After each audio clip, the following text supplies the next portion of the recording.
la demora. Ya está con nosotros la doctora Gabriela Alejandra González Ruiz. Gracias por estar conectados en este webinar que solemos hacer sobre pláticas de temas de salud mental relevantes. Quiero presentarles, creo que ya vi por aquí a la doctora Gabriela González Ruiz. Ella, Gabriela Alejandra González Ruiz, ya está con nosotros, ¿verdad? ¿Qué tal? Gracias por estar aquí con nosotros, doctora. Y gracias por compartirnos esta presentación tan importante. Quiero comentarles que la doctora Gabriela Alejandra González Ruiz tiene licenciatura en psicología por la UNAM, pero tiene también una maestría y un doctorado en psicología educativa y es investigadora y es catedrática de la Universidad Iberoamericana.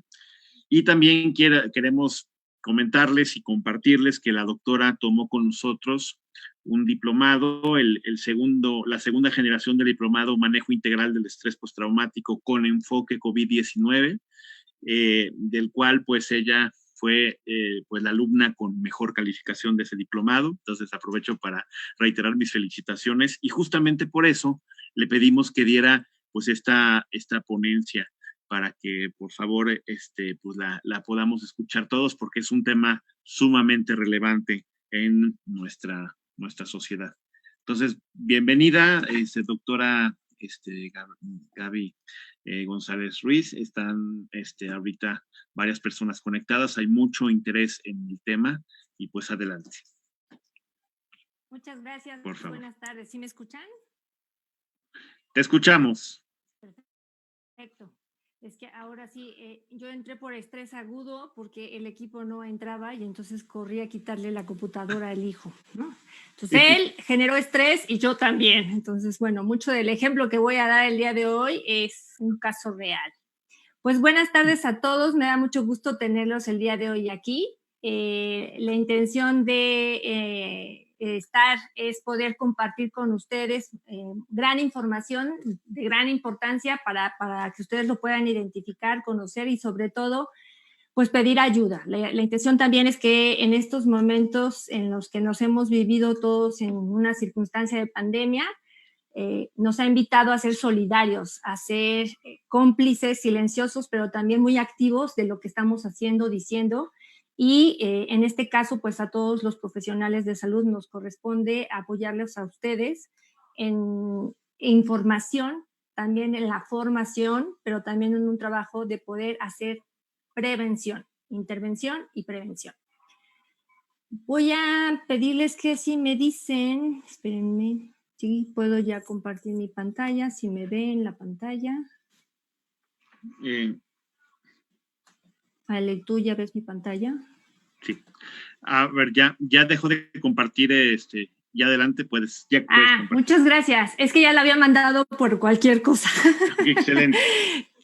Pero gracias, David. Prefiero ahora sí que hacerme cargo para manejarla. Muchas gracias, David. Con razón la veía y yo decía, ¿cómo se ve? Perfecto. Gracias, David. Bueno, pues vamos a hablar sobre el trastorno por estrés postraumático y lo que les quiero decir, hace un momento iniciaba diciéndoles que estaba un poco estresada, porque el estrés es parte de nuestra cotidianidad, ¿no? Seyle en 1956 dice que el estrés es parte de la vida, el producto natural como resultado de todas nuestras actividades, y prácticamente el estrés es el que nos mueve y nos genera esta necesidad de poder responder, acatar, resolver, estar en este ánimo constante, ¿no?, de acción. El estrés es positivo. Cuando cualquier estímulo o situación de cambio provoca una reacción observable en la adaptación del sujeto de manera positiva o negativa, da como resultado que el estrés pueda ser adaptativo o desadaptativo, que le llaman distrés o eustrés. ¿Qué significa esto? Pues que en ocasiones este estrés se desborda y se sale de nuestras manos y entonces entramos en un estrés agudo. antes de regresar a esta parte del estrés agudo, quiero compartirles. Seguramente ustedes se sorprendieron ahora que estuvimos en el techo, ¿no? En casa, con nuestros familiares, de una manera interactiva, continua. ¿Quién se iba a imaginar que íbamos a generar estrés por estar en casa? Y sin embargo, ocurrió. Entonces, también el estrés se vivió en esta circunstancia de pandemia, en un estrés por estar dentro de casa con nuestros familiares, por no poder salir, por haber cambiado toda la dinámica en la que nos encontramos de manera cotidiana, y se genera ese estrés por la pasividad y porque ya no salimos, corremos, ya nos queda poco tiempo para llegar a los lugares, sino porque estábamos ahora en lugares muy cortitos, porque no había esta posibilidad de salir, porque nos aislamos de una dinámica social, cultural en la que veníamos inmersos. Entonces también se generó el estrés por estar en casa, diría Angélica Ojeda. Y entonces llegamos al estrés agudo. Es importante tomar en cuenta que existe el estrés agudo, para entrar entonces al trastorno, el trastorno postraumático. Y el estrés agudo también lleva a un trastorno, precisamente, y el trastorno no es otra cosa más que este conjunto de síntomas que vamos a estar viviendo. ¿Por qué es importante que lo vayamos considerando y vayamos haciendo un checklist? Porque en la cotidianidad de nuestra cultura mexicana siempre generalizamos, ¿no? Y en esta generalización verbalizamos conceptos y los vamos llevando en una cotidianidad de socialización. Tengo un trauma, estoy estresado, seguramente estoy en un trabajo de burnout, pero no sabemos exactamente qué significa, cuál es ese conjunto de síntomas para considerarlos como un trastorno y por qué estamos hablando de que son características muy particulares, son características que sí debemos de considerar, pero también diferenciar para que entonces podamos canalizar al profesional de salud correspondiente. Entonces, hablar del estrés agudo, vamos a hablar que este trastorno tiene un principal elemento que es el de intrusión. Es aquella persona recuerda constantemente un evento a lo largo del día o de la noche que ocurrió, que sí vivió, ¿no? Que estuvo presente y que finalmente es una circunstancia en que lo lleva a tener pesadillas, a tenerlo como referente. Por ejemplo, el estrés agudo puede ser un divorcio, puede ser la pérdida de un bebé, por ejemplo, el fallecimiento de algún familiar muy directo, puede ser desde un esposo, un hijo, ¿no? Por decir, particularmente hubo mucha gente que vivió en esta pandemia estrés agudo, porque estaba en el hospital cuidando a su gente por COVID, pero también tenía que dejar a un hijo en casa y entonces esa división de roles se vio bajo un estrés muy agudo. Entonces la persona recuerda constantemente este evento, por lo regular es en la noche, y entonces está constantemente en este pensamiento recurrente, lo cual hace que no solo el recuerdo se mantenga, sino que reexperimente las mismas sensaciones. Recordemos que nuestro cerebro es una maquinita potente que lo que nos ayuda es a recuperar información que está almacenada, que está guardada. Y entonces nosotros reactivamos constantemente estos recuerdos cuando identificamos algo que evoque este recuerdo. Puede ser un sonido, puede ser un olor, puede ser incluso una circunstancia parecida, ¿no? El que simplemente escuchemos que alguien fallece puede ser que nosotros ya lo vinculemos, lo relacionemos con ese hecho, por el ejemplo que di.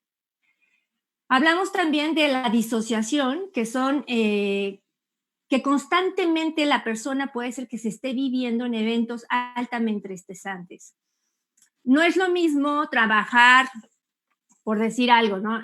Ser estudiante de una universidad y estarme enfocada en el trabajo, en el estudio, a alguien que está enfocada en su trabajo, constantemente atendiendo a personas con intento suicida o personas que están lesionadas, o hablamos, por ejemplo, de bomberos o policías, pero también hablamos de personas que están haciendo actividades de alto riesgo. Entonces estamos hablando de distintos estresantes que puede ser que esto nos lleve a estar en un constante de actividades altamente estresantes. Yo me sigo platicando, pero si ustedes tienen preguntas, pueden hacerlos por el chat para detenerme, por favor, y para que yo pueda dar ejemplos si lo requieren.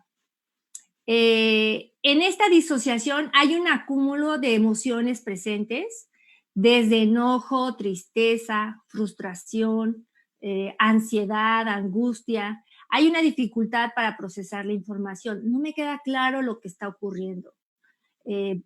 Si se evoca y se activa ese recuerdo que me generó un estrés agudo, entonces puede incluso tener en esta información de poder decidir, de poder analizar, de poder reflexionar, me puedo quedar pasmada, me puedo quedar callada, puedo dar respuestas que no son lógicas a lo que me están preguntando. Y también puede haber estos sesgos de procesamiento de información precisamente al tratar de recuperar información.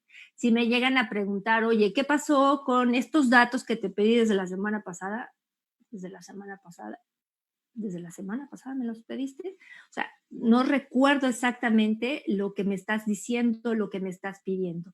La gente en esta disociación, en este estrés agudo que se ha vivido, no está conectada en el presente, está muy lenta, vemos que está en un distanciamiento de la realidad, en ocasiones puede estar la gente en fiesta, en una reunión, y ella aislada, guardada, callada, silenciosa, y hay una desconexión de momentos. La persona puede referir, por ejemplo, oye, ¿te acuerdas que ayer hicimos? ¿Ayer? ¿De verdad? ¿Lo hicimos? No lo recuerdo. Hay una desconexión y no necesariamente tiene que estar bajo algún efecto de un psicoactivo o del alcohol. Simplemente se dan este tipo de eventos, ¿no? De características que es bien importante observar. Manifiestan y olvidan parte del suceso que les llevó al estrés agudo. Y el estrés agudo también lo que genera mucho tiene que ver con el hecho de que traten de olvidar el suceso porque resulta que es algo traumático, es algo difícil, perdón, es algo, ¿ven cómo manejamos el concepto de trauma? No, es algo difícil, es algo estresante, que precisamente lo que lleva es a que se trate de olvidar de manera consciente o inconsciente lo que ocurrió. Y entonces ahí vemos como esta disociación en ocasiones no es que sea intencionada.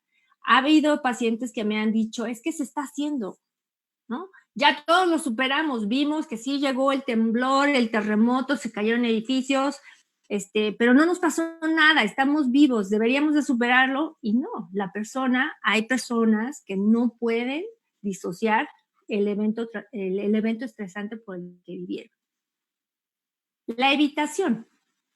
La evitación es otro de los elementos importantes de este trastorno de estrés agudo y significa que lo que no queremos es recordar precisamente lo que ocurrió en esa circunstancia. Evitamos pasar por el mismo lugar. La persona puede a propósito darse la vuelta. He tenido pacientes que en ocasiones, hablando por ejemplo del temblor, donde no estuvieron presentes, ¿no? Simplemente escucharon, vieron las noticias. Para todos ha sido un momento complejo el terremoto, por ejemplo, el temblor. ¿Y qué ocurre? Finalmente evitamos estar por esa zona para no recordar. Evitamos pasar por el mismo lugar, incluso ponerse la misma ropa, también es una manera de poder evitar lo que ocurrió para que no me evoque el recuerdo. Oler o sentir, ¿no? Estas circunstancias que nos llevaron precisamente a un estímulo asociado que generan este estrés agudo. También es cierto que el ver todas estas escenas parecidas, ¿no? A veces vemos mucha noticia por vía televisión, perdón, o en nuestro dispositivo. ¿Y qué ocurre? Que estamos constantemente bombardeando a nuestro cerebro nuevamente con imágenes, que finalmente lo que nos lleva es a estar recordando ese evento, a estar presentes en ese evento, vivirlo nuevamente. Ver escenas parecidas, platicar del evento puede ser otra circunstancia en la que nosotros también evoquemos el evento que ya pasó, que ya no está ocurriendo, y la persona lo vuelve a vivir en el presente como si de verdad estuviera ocurriendo. presenta síntomas de sobresalto, está muy alerta, ¿no? Hay una reactivación constante, ¿no? En sonidos parecidos, en pláticas que escucha, ¿no? Y entonces todo el tiempo se está reactivando con estímulos. Es gente que constantemente la vemos en estado de alerta o al contrario, va hacia abajo, está constantemente aislada, ¿no? Es gente que puede estar muy introvertida, puede estar aislada y, por supuesto, todo esto conlleva a un ánimo negativo, a que prácticamente todos nosotros podamos estar en una circunstancia en donde la evitación puede ser que nos haga sentir más resguardados. Para esto, si se dan cuenta, hay criterios para el diagnóstico del trastorno por estrés agudo. Estos 3 elementos son prácticamente lo que nos van a dar indicio de que la persona está viviendo este estrés agudo. Y entonces es importante poderla apoyar. ¿Por qué? Porque de lo contrario se vuelve una persona disfuncional para lo que está haciendo. Si somos estudiantes, por supuesto, no logramos tener esta concentración. Si somos personal que ya trabaja, que somos responsables de una familia, empezamos a desertar de lo que antes nos interesaba, trabajar, tener, obtener, y que ahora finalmente nos puede generar un gran conflicto hacer lo que nos gustaba antes. Por eso es importante tener estos criterios para el diagnóstico. No sé si hasta aquí haya una pregunta, un comentario. Sí. Sí.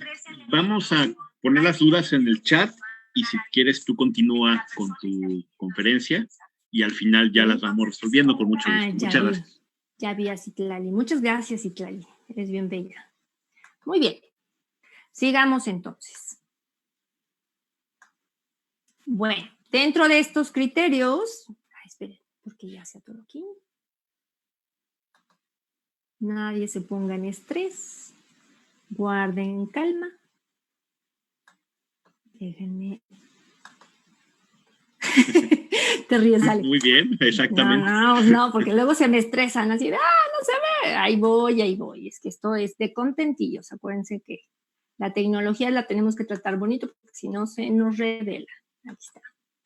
A ver, vamos a ver. A ver. Ahí ves mi pantalla, Ale. Sí, ya se ve. Nada más. Sí, es tu pantalla. Bueno, me voy a pasar porque estas ya me las había leído.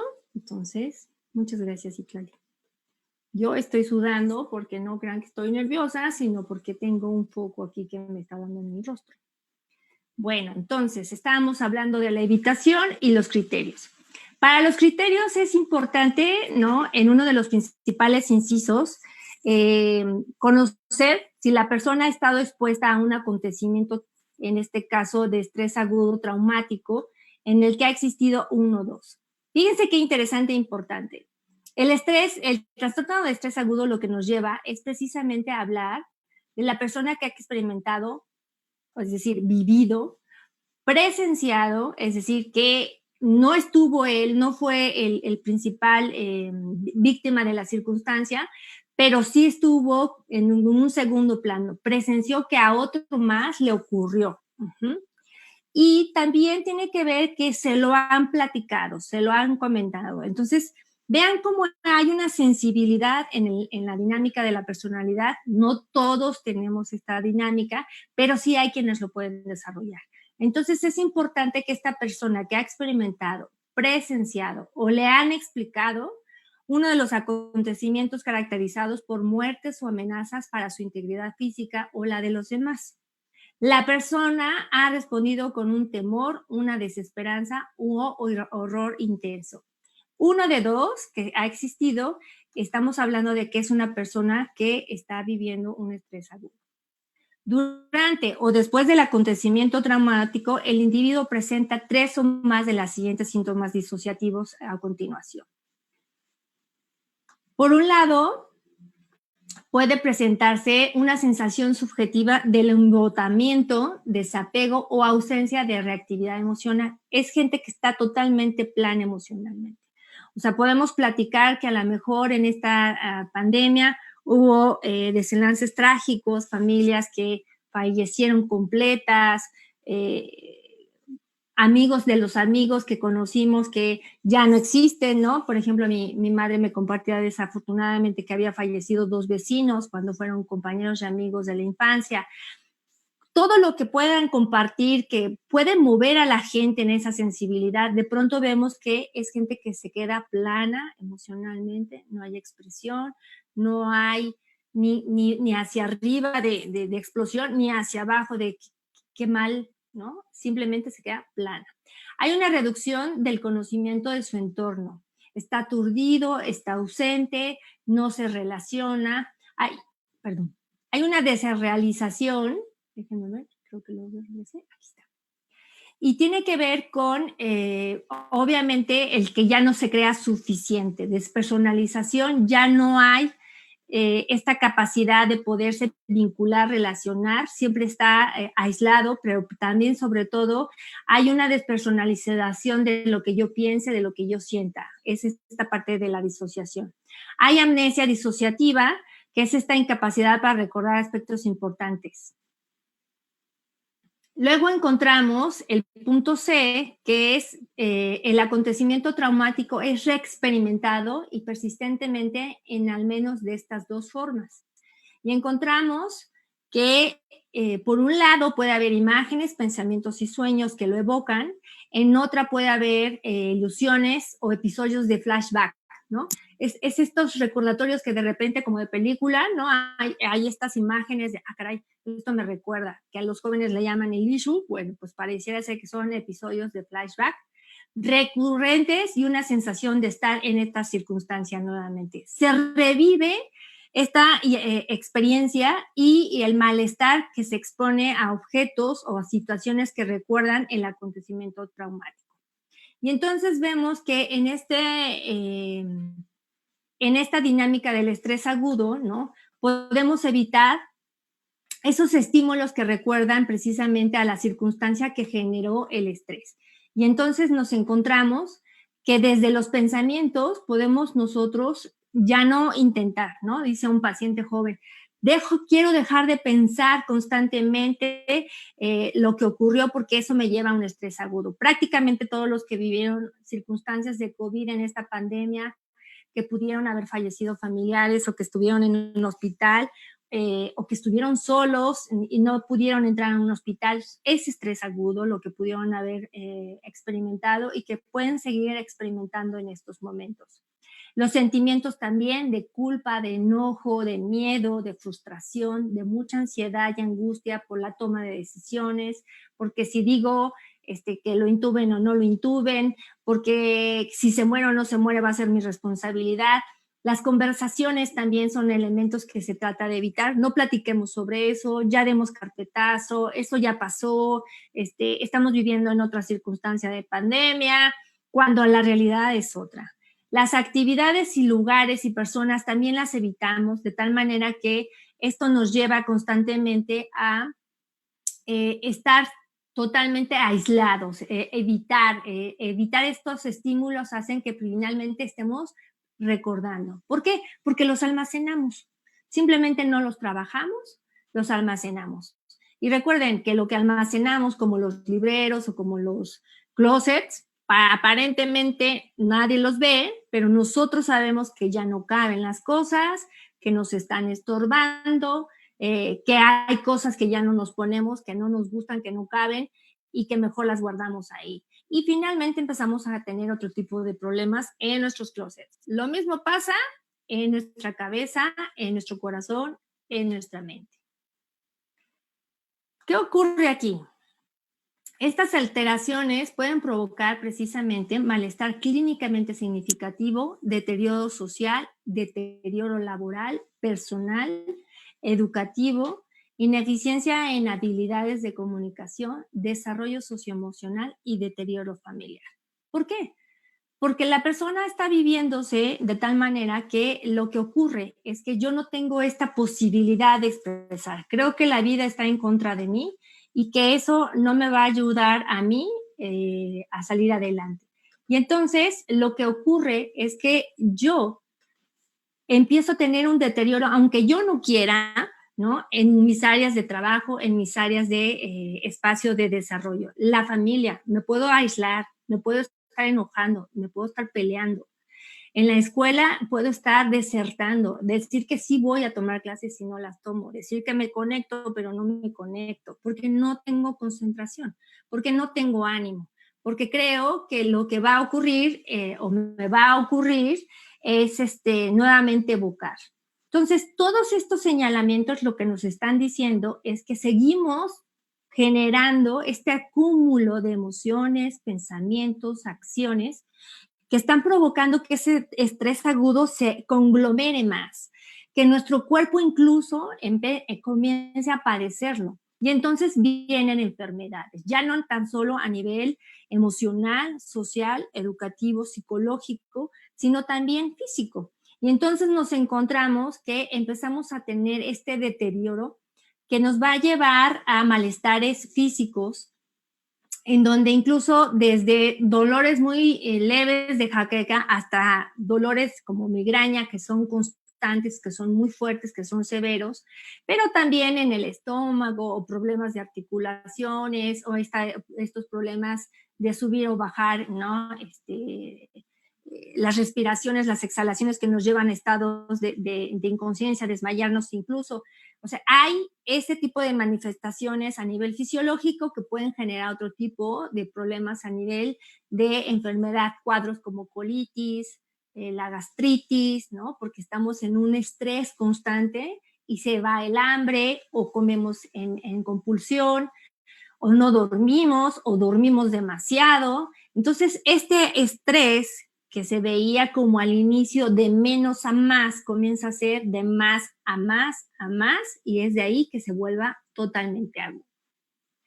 Es bien importante que ustedes consideren que durante mínimo estos 2 días, ¿no? Y un máximo de 4 semanas, aparecen durante este primer mes precisamente todas estas características que les acabo de compartir. Y entonces es cuando nosotros, si somos familiares, si somos la pareja, si somos los papás, identifiquemos que estamos hablando de que nuestro familiar, de que esta persona que queremos, puede ser nuestro amigo, pues está pasando por un estrés muy agudo. Estas alteraciones no se deben tanto a efectos fisiológicos directos de sustancias, porque luego decimos, pues, ¿qué te tomaste? Seguro te tomaste algo, ¿ah?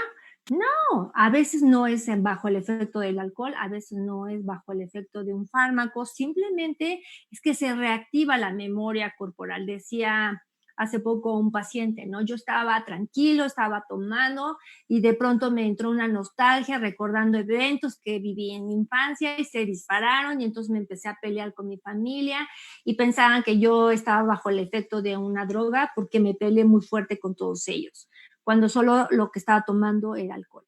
Este tipo de rasgos a veces puede confundirse en un contexto muy específico, pero lo cierto es que si ustedes suman todo lo que hemos revisado a este momento, pues vemos que el estrés no es normal, ni va a bajar, al contrario, está llegando al límite, que es un estrés agudo. Y de ahí la importancia entonces que podamos detenernos y diferir que hasta aquí, ¿no? Todos hemos pasado a lo mejor por circunstancias de un estrés agudo al ser partícipes de una situación, de un desastre natural, de una pandemia como la que hemos vivido, de circunstancias en las que nos hemos vivido en estrés.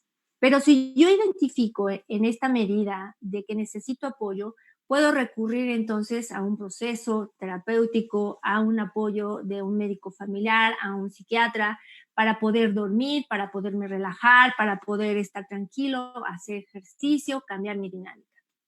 Sin embargo, ya hablar en materia de estrés postraumático, pues estamos hablando de que es otra circunstancia totalmente distinta. El estrés postraumático tiene que ver con aquellas circunstancias totalmente al límite, ¿no?, de poder acumular y de poder resolver en un cierto momento, ¿no?, lo que vivimos. No es lo mismo ver desafortunadamente un temblor, ¿no?, en mi casa, escuchar lo que ha ocurrido, tener la experiencia del movimiento telúrico de lo que está pasando, a estar dentro de un contexto de la Ciudad de México, en medio de edificios que se están cayendo, a vivirlo ya dentro del mismo edificio que se cae en mi casa. O sea, si se dan cuenta, son niveles distintos que puede llevar ese estrés. Y hablar de estrés postraumático, estamos hablando precisamente de que hay una altamente, ¿no?, circunstancia de estrés. Y esto puede durar hasta 3 meses después de este tipo de eventos. ¿Qué quiere decir? Si se dan cuenta, en la medida en que vamos ampliando este espectro de tiempo, conforme vaya durando, ¿no?, estamos hablando de un estrés agudo y vamos a pasar al estrés postraumático.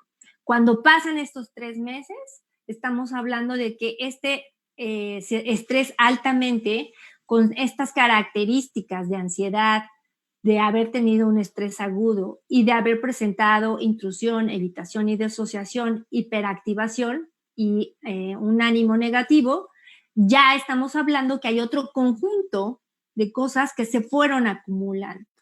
Regresando un poco a la metáfora del librero o del closet, imagínense ustedes que seguimos retacando de cosas, se abren las puertas y nosotros seguimos empujando.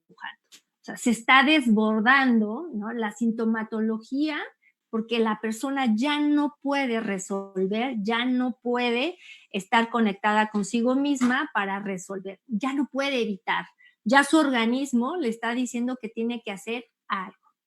Y entonces aquí es donde entramos a la definición de trauma. Roberts en 2015 dice que son aquellas reacciones en torno a eventos violentos y o amenazantes de la vida. Las vías adaptativas del sujeto quedan interrumpidas como resultado de la sobreexposición a las hormonas del estrés. Se presenta un mecanismo de excitación persistente y amplificado que guarda una relación con el evento traumático almacenado. ¿Qué significa? Que el trauma, no tan solo es lo que ya viví, sino cómo y qué hago con todo ese cúmulo de emociones, síntomas, pensamientos, sensaciones, acciones que se han venido acumulando. Entonces, estos síntomas de intrusión, la evitación precisamente de no quererlos recordar, de hacer que no está pasando, de que yo estoy bien, y estos síntomas también de alertamiento constante, ¿no?, de que no puedo dormir porque qué tal que se cae, o que no puedo dormir porque qué tal si se infecta, qué tal, ¿no?, si sale a la calle con cubrebocas, yo ya estoy imaginando que se va a infectar. Estamos hablando de un trauma, ¿no? Ojo, puedo dar ejemplos, parecieran ser aislados, pero yo les pido que ustedes vayan nuevamente recuperando esta información que ya di. Es estrés agudo, y entonces, si pasan estos 3 meses y sigue esta sintomatología, estamos hablando de que sí hay un trauma. Y entonces hablamos de esas circunstancias altamente estresantes donde no están dentro de nuestras posibilidades resolverlo, cuestionarlo, ¿no? De pronto decir, ¿por qué me pasó a mí? ¿No? ¿Por qué yo tuve que perder mi hogar? ¿Por qué mi familia tuvo que estar en estas circunstancias? Todos estos cuestionamientos de reproche, de enojo, de frustración, precisamente pueden generar ese estrés agudo, pero también esta manera recurrente de recordar que a lo mejor fui responsable porque dije, hice, me quité, hay mucho reproche. Recordemos también que pueden ser circunstancias altamente estresantes, ¿no?, que son circunstancias desafortunadamente cotidianas de nuestra vida, de nuestra ciudadanía, de nuestro país, ¿no? Hablamos de actos, ¿no?, de secuestro, hablamos actos de violencia, ¿no?, en este caso con armas, ¿no? Hablamos de que podemos ser víctimas, ¿no? De chantajes, de extorsiones. Hablamos de que en esta dinámica en la que vivimos, pues pueden ser circunstancias altamente estresantes si los vemos constantemente en el periódico, en las revistas, en nuestros noticieros informados, pero también haber sido víctima de alguna de estas circunstancias. ¿Y qué pasa con los fenómenos naturales? Pues también son circunstancias que no están dentro de nuestras manos, ¿no? Yo le puedo decir el día de ayer a mi hijo, oye, ve por agua y de repente cae un tormentón y se inunda todo, ¿no? Y nunca será una circunstancia parecida a mi calle, a mi colonia, a la ciudad o a las ciudades que han tenido inundaciones, ¿no? Este tipo de circunstancias y situaciones obviamente lo que hacen es que estemos viviendo en momentos de alto estrés, pero que también, dependiendo del lugar en el que me encuentre, lo que yo evidencie, lo que yo viva, me va a llevar a este estrés postraumático. El decir que es peor, ¿no? Si un ataque terrorista, si la guerra, si nuestras inundaciones, si nuestros sismos, no hay ese parámetro. El parámetro es cómo el ser humano va respondiendo a estas circunstancias y cuando no se puede responder, poderlo apoyar oportunamente en esta atención. Creemos que el estrés postraumático, en la medida en que la gente reconoce que está pasando por esta ansiedad, por este sentirse rechazado, por este contexto y constante sentimiento de terror por lo que le pueda pasar. También es cierto que la culpa, el miedo, sentimientos de soledad, de enfado, de tener este sueño constante o de mis sueños personales, no verlos cristalizados, ¿no? Tener una actitud totalmente negativa, de angustia, de furia, de tristeza, pues estamos hablando de cómo todo esto se va encerrando y encapsulando y creemos que la circunstancia, ¿no? Nos va a llevar precisamente a permítanme tantito porque se va a apagar esto y me voy a dar en un segundo. No se vaya. A ver. En un segundo.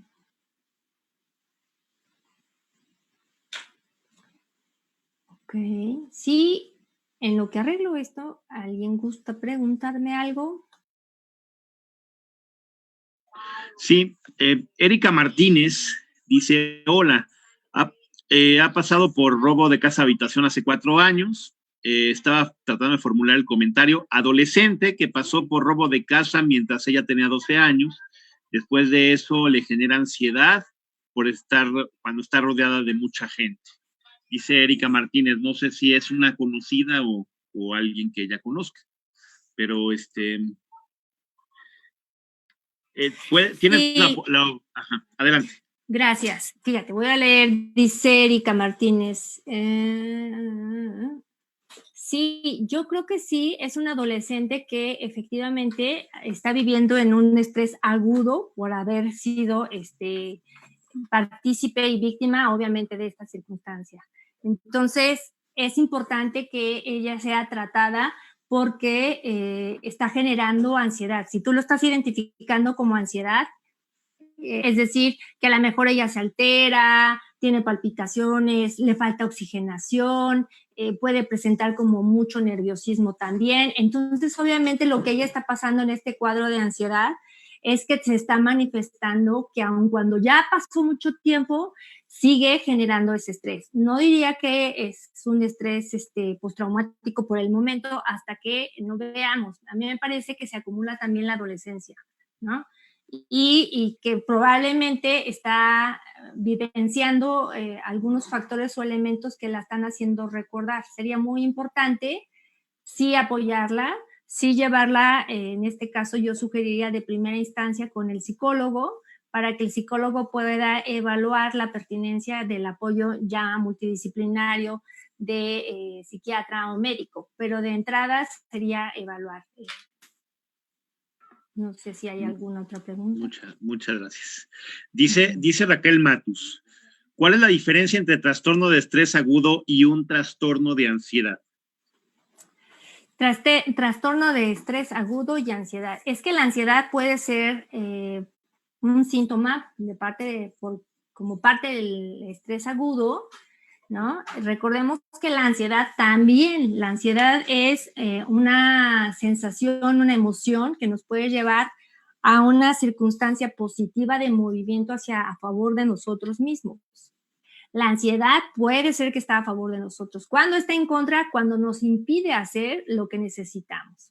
Y entonces, si esta ansiedad está en contra, que está impidiendo que la persona se desenvuelva en su ámbito, lleve a cabo sus objetivos, logre obviamente sus objetivos, pues estamos hablando de que sí está generándose un estrés, ¿no? de agudo, y que es parte de toda esta sintomatología del estrés agudo. Hay otro trastorno de ansiedad generalizada, pero que no lo comento mucho para no confundirlos, pero sí lo que se tiene que hacer en este caso nuevamente es tener la certeza y la seguridad de que está bien diagnosticada la persona, o de que estamos hablando de que sí es un estrés agudo, o un estrés generalizado de ansiedad, o en este caso un trastorno de estrés postraumático.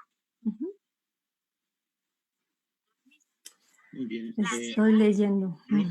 Rose dice, sufrimos al salir de una boda el robo del auto de mi hijo, hace como 10 años. Hace poco estacioné mi carro y al volver no lo vi, no estaba mi auto. Empecé a gritar que me lo habían robado, caminé y no lo encontré hasta que regresé después de como 1 kilómetro y allí estaba. ¿Y cómo te sentiste? ¿No? O sea, seguramente tu corazón palpitó, seguramente te sentiste estresada en ese momento, por supuesto que a lo mejor pudiste haber vivenciado esta circunstancia y dicho, yo ya lo viví, esto ya lo viví, ¿dónde lo viví? ¿Cuándo lo viví? Y entonces lo que yo ahí te sugiero es que efectivamente estamos hablando de que puede ser que este evento te hizo recordar, pero ya pasó mucho tiempo, o sea, son 10 años. Más bien, recordemos también que nosotros tenemos memorias corporales y que a veces estas memorias corporales se reactivan precisamente cuando hay este tipo de circunstancias. No estás en un estrés postraumático, pero sí creo que tuviste una memoria corporal muy importante que se abrió y que te recordó ese hecho. Yo creo que también es una situación muy estresante la que viviste, y que entonces mi sugerencia sería que lo retomes para poderlo trabajar, porque lo que te está indicando tu organismo es, aquí está guardado, lo has guardado perfectamente bien, pero no lo has trabajado. Y entonces cuando digo trabajo es con un profesional de salud mental, ¿no? Un psicólogo yo te recomiendo, donde tú puedas expresar qué viviste en esa ocasión, cómo fueron las circunstancias, cómo te sentiste, qué pudiste hacer, qué no pudiste hacer, por qué fue bueno que no pudiste hacer, por qué fue bueno que sí lo que hiciste y que ya ocurrió, ¿no? Entonces, en este caso de lo que ya ocurrió y que después de 10 años nuevamente se vuelve a vivenciar, mi sugerencia es no te aferres a ese recuerdo, simplemente que te está diciendo que es un buen momento de que trabajes para que tú puedas percibir lo que ya ocurrió en el pasado de una manera distinta en tu presente. Y que eso no te lleve a tener miedo de seguir saliendo y viviendo y experimentando tu vida social, sino que puedas tener otro repertorio de habilidades sociales, de comunicación, de solución y de confianza sobre ti misma para que puedas hacer frente. ¿De acuerdo? Entonces, no te agobies, es un buen momento para trabajarlo y tomar énfasis. Quiero hacer esta diferencia entre lo que es entonces el trastorno de estrés agudo, que es algo que ocurrió recientemente, menos de un mes. Y cuando hablamos del trastorno de estrés postraumático, estamos hablando después de más de un mes que ocurrió, ¿no? Un antecedente de algún evento.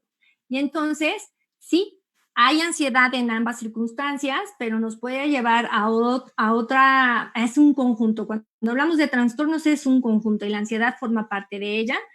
y puede haber otro trastorno que se llame ansiedad, que tiene de manera muy aislada. De manera muy general voy a hablar sobre los criterios para el diagnóstico del trastorno por estrés postraumático, porque lo que me gustaría también es compartir como las soluciones más rápido. Y bueno, hablamos de esta exposición a la muerte, lesión grave o violencia sexual, ya sea real o amenaza, y entonces hay una experiencia directa de los sucesos o una presencia directa. Hay este conocimiento de que el suceso traumático ocurrió a un familiar, ¿no? Y hay una exposición repetida extrema a detalles repulsivos del suceso.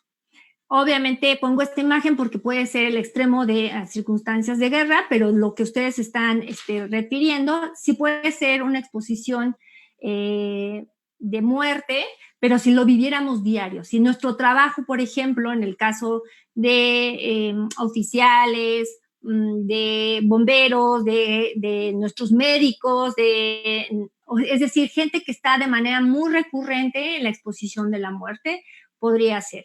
Hablamos de presenciar uno de estos síntomas, ¿no?, asociados al suceso traumático, y hablamos de recuerdos angustiosos, de sueños, de reacciones disociativas, de malestar psicológico, tanto la simbolización interna como externa del suceso traumático y las reacciones fisiológicas. Entonces, si se dan cuenta, estamos hablando de cómo es que se van generando mayor acumulación de sensaciones, de emociones, de pensamientos, pero también de sucesos que lo que ocurre es que disparan de manera inmediata. Se vuelven estímulos que se mandan al cerebro y que el cuerpo reacciona de manera inmediata. Y entonces en este manifiesto de reacciones, pues obviamente hablamos de cómo se despierta nuevamente esa sensación, se evoca y se manifiestan esos recuerdos. Y cuando hay estos recuerdos, lo que hacemos es evitar, en vez de resolver, de enfrentar, de pedir ayuda. Y entonces, conforme vamos evitando, lo único que hacemos es generar mayores pensamientos o sentimientos de angustia que están asociados, ¿no? Evitar recordatorios y entonces nos vamos aislando. La gente se va aislando y no, si por ejemplo ahorita que retomando un poco el ejemplo de los adolescentes, luego, si fueron realmente ellos víctimas de una circunstancia que genera estrés postraumático, a veces no los entendemos, no los escuchamos y creemos que porque son adolescentes están aislados, no hablan, no lo quieren superar, ¿no? Esto ya ocurrió mucho tiempo. No, es un buen momento para retomarlo. Entonces, hablamos de alteraciones negativas cognitivas, es decir, de pensamiento y de estados de ánimos asociados al suceso. Hablamos de incapacidad de recordar aspectos importantes. Cuando nosotros entrevistamos a gente que ha estado en estrés postraumático, pues obviamente no lo recuerdan. Hay episodios o solamente por partes el momento que vivieron o no lo recuerdan, ¿no? Desafortunadamente, cuando ha habido, por ejemplo, violaciones en mujeres u hombres, pues recuerdan que lo subieron al coche, lo pusieron en la cajuela, pero ya, ahí ya no ocurre nada más, o sea, hay una disociación de estos recuerdos. Hay una percepción distorsionada y persistente de la causa de las consecuencias, hay un estado emocional negativo persistente, ¿no? De miedo, de terror, de enfado, de culpa, de vergüenza. Y entonces a veces cuando vemos a nuestra gente en estas circunstancias con este conglomerado de emociones, lo que vemos es que hay un sentimiento de desapego, extrañamiento a los demás, de una incapacidad y persistencia de experimentar emociones positivas, ¿no? No hay capacidad de felicidad, ¿no? Satisfacción o sentimientos amorosos. Entonces, tampoco los entendemos mucho porque creemos que no tienen la voluntad para salir adelante. Pero aquí, en esta circunstancia de estrés postraumático, no tiene que ver con voluntad, tiene que ver con la necesidad física que tiene el organismo, el cuerpo, la persona, de que tiene que ser apoyada. Para que precisamente todas estas alteraciones de alerta y de reactividad asociada, pues obviamente van a ir empeorando su capacidad, ¿no? Y su capacidad de trabajo y de respuesta, porque es gente que ya no puede dormir, es gente que ya no puede generar concentración, hay un sobresalto todo el tiempo, ¿no? Es gente que si escucha, si no escucha, está despierta, está abriendo, no duerme. Entonces estamos hablando que puede ser incluso gente que tiene comportamientos imprudentes o autodestructivos, gente que se lesiona a sí mismo. Por eso es tan importante que los podamos ver, escuchar, atender. Y entonces llegamos al punto donde tenemos que detenernos y respirar. ¿Por qué? Porque es importante pedir ayuda. Si tú te identificas con algo de lo que yo estoy diciendo, si tú has visto a algún familiar, ¿no? Algunos exalumnos, pacientes me escribían hace rato de, oye, ¿tú crees que le puede ayudar a mis amigas, a mis amigos, a mis parientes? Claro que les puede ayudar. Es el momento de podernos apoyar y de poder saber que no estamos solos. Actualmente existe, como diría el doctor Alejandro Molina, una cuarta ola y es la de la salud mental. Es muy importante que ahora nos ocupemos de nuestra salud mental. Hemos vivido una circunstancia adversa de estrés agudo tal vez, en donde nos invita a reflexionar, a considerar, pero sobre todo a retomar estas riendas de que yo puedo hacer algo por mí. Saber por qué pienso, por qué siento esto. El sentir a veces es lo físico. La ansiedad, la angustia nos lleva a circunstancias que antes no vivíamos. No sabíamos que eso era la angustia, este pecho horroroso en el, de dolor que siento que se me encaja, que no me deja respirar, o esta sensación de ansiedad que no me deja mover.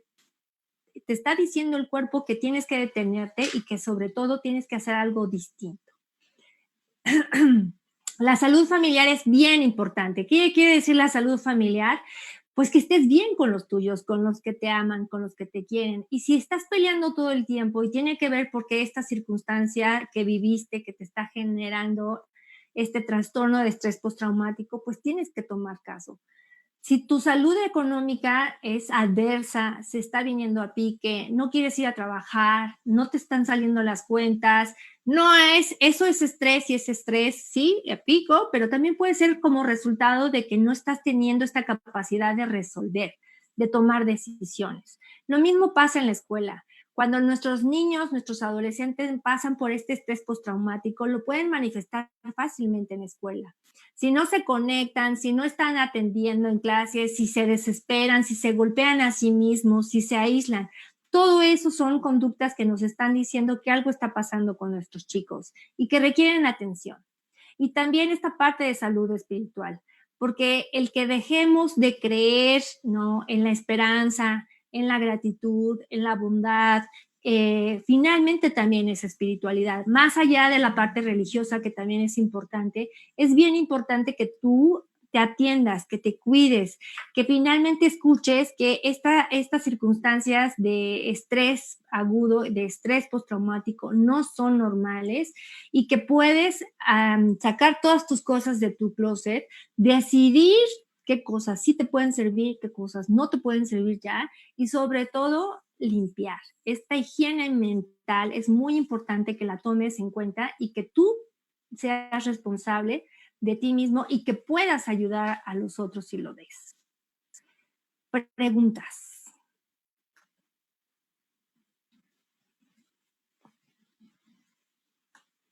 Sí, okay. Muy bien. Tenemos una participación de Facebook, se está transmitiendo también por Face Live.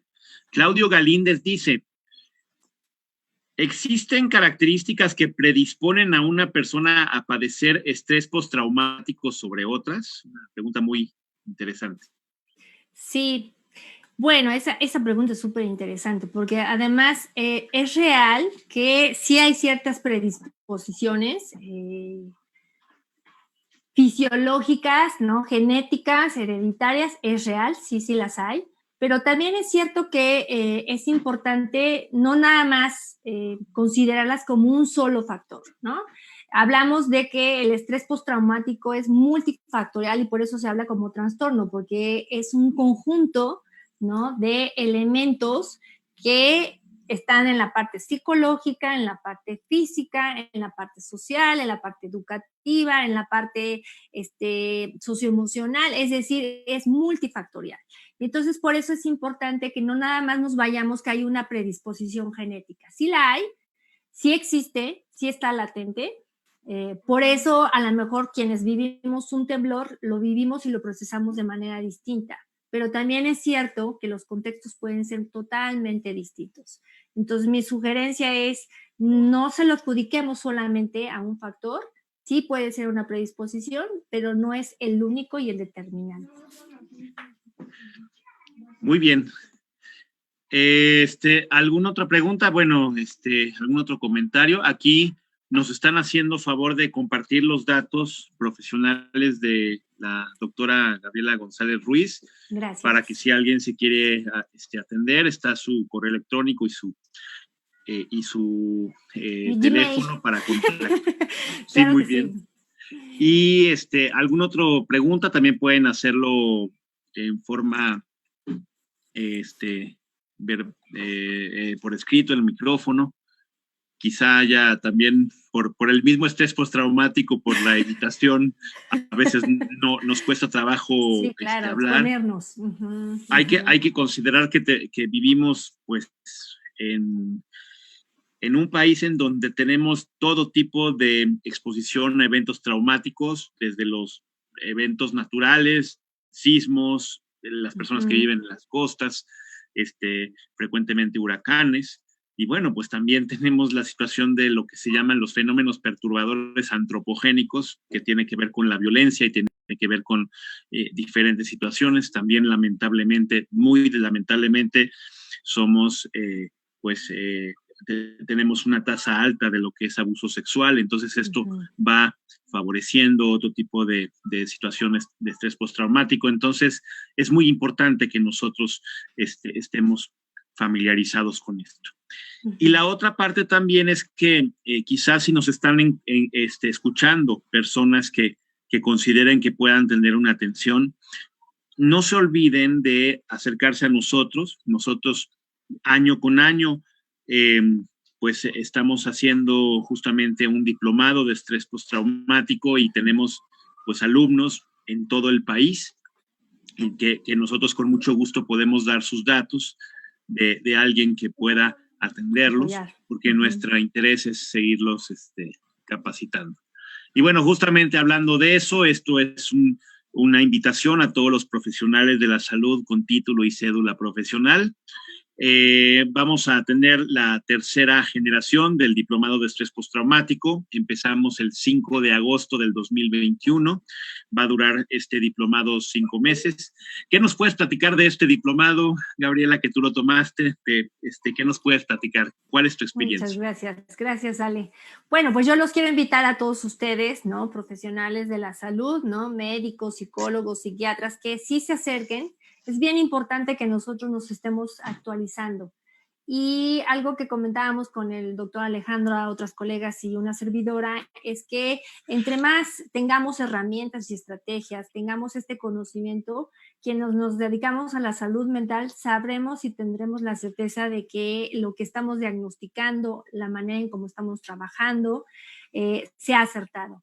Y lo más enriquecedor es lo que dijo Ale, el trabajo multidisciplinario. Los psicólogos no trabajamos solos, trabajamos en conjunto con nuestros psiquiatras, nuestros médicos generales, con nuestros profesores, con las instituciones. Entonces, en la medida en que vayamos ampliando estas redes de apoyo, haremos trabajos mucho más acertados y de atención mucho más clara para nuestros usuarios, nuestros pacientes. Entonces, sí, inscríbanse, vénganse con nosotros al diplomado, por favor. Tu experiencia como clínica y académica de este diplomado, ¿cómo fue? ¿Crees que sí sea algo para recomendarlo a los colegas? Sí, totalmente, ¿no? En nuestro ámbito laboral, ¿no? Todas las que participamos somos profesoras, somos docentes, somos investigadoras de la Universidad Iberoamericana, pero también es cierto que ya en lo privado, pues trabajamos en el área de salud mental en nuestros grupos, ¿no? De capacitación, pero también en la psicoterapia, ¿no? En el trabajo de consultorio. Entonces, en todos los niveles es bien importante tener el manejo integral del estrés postraumático. A mí me parece que el diplomado, una gran vertiente que tiene y una gran acertación es que no solamente ven la parte médica o psiquiátrica, o no tan solo la parte psicológica, ¿no? O no tan solo hablar del estrés en circunstancias bajo un sismo. Es decir, es muy, muy amplia, es muy multidisciplinaria, es de manera interdisciplinaria, es de manera interinstitucional, ¿no? Y entonces eso hace que de verdad el trabajo no lo veamos como algo tan individual y particular de un consultorio, sino también un trabajo mucho más sistémico, ¿no? Más de sistemas, como diría ecológico, diría Bronfenbrenner, ¿no? Donde se va permeando este apoyo. Entonces, el haber tenido como colegas en el diplomado gente de Veracruz, del norte de nuestro país, del centro del país, ¿no? En el sureste, haber estado todos conectados, médicos, psiquiatras, psicólogos, fue un trabajo muy, muy, muy enriquecedor y sobre todo muy bonito, muy humano, porque entonces todos pudimos trabajar y poder intercambiar qué cosas estábamos haciendo, enriquecernos entre nosotros profesionalmente y poder decir en un momento dado lo que acaba de comentar Alejandro, yo no puedo estar conectado ahorita a lo mejor o estar de manera presencial en Tabasco, pero colegas que están allá, o el trabajo que yo hago si puede ser en línea y me puedo conectar con ustedes en línea con mucho gusto en cualquier parte de la República o de otros países. Y esa es una manera de poderlo hacer a través del trabajo que se puede realizar en este diploma. Nuevamente yo sí los invito a ustedes. Yo estoy muy satisfecha con el trabajo y haber sido invitada, Ale, muchas gracias por tu invitación. No, con este estrés agudo de conexión, pero lo logramos, ¿no? Lo lograste, lo hiciste muy, muy bien. Felicidades. Muchas gracias. Y gracias. bueno, no soy el único que lo dice. En Facebook también tenemos a Eduardo Rocha, que dice, ha sido una estupenda exposición, muy clara, totalmente ilustrativa. Felicitaciones a la doctora González. Y Fer Zúñiga, gracias por compartir tu valioso conocimiento, tan grato aprender de ti siempre. Y felicidades también. Mirna Perea hace una pregunta, ¿cuál sería el tratamiento más adecuado para el trastorno por estrés postraumático? Pues es un poquito amplia la pregunta, pero ¿tú qué contestarías a Miriam? Yo creo que depende mucho de las características que esté manifestando y que esté dando en síntomas el paciente, ¿no? Te doy dos ejemplos. Si, por ejemplo, el paciente tiene un estado de ansiedad en el que ya no duerme, ya no come, está hiperventilando todo el tiempo, está dejando de trabajar, entonces lo que requiere primero es estabilizar su organismo. Ahí tiene que ir primero con nuestros psiquiatras, ¿no? Porque los psicólogos no podemos hacer mucho trabajo terapéutico si no se estabiliza el organismo, si no logra nuevamente concentrarse, si no logra dormir y descansar, bajar la ansiedad, para que entonces nosotros con reflexiones, ejercicios y todo el proceso terapéutico lo podamos apoyar.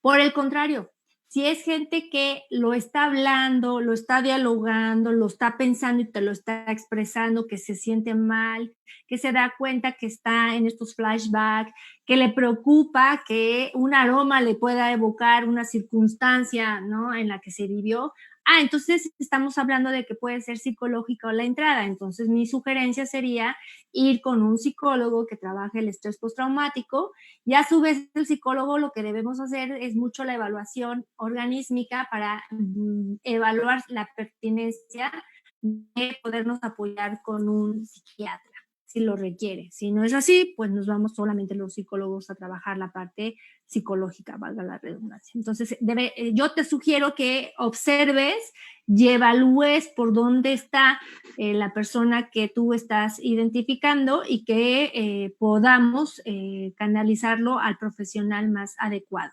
Porque si no, luego generan resistencias, ¿no? Entran con el psicólogo y ya no quieren ir con el psiquiatra. Y si van con el psiquiatra, ya no quieren ir con el psicólogo. Pero quienes trabajamos en esta red sabemos que psiquiatra pasa a psicólogo, psicólogo pasa a psiquiatra, porque de otra manera no podemos trabajar el estrés postraumático.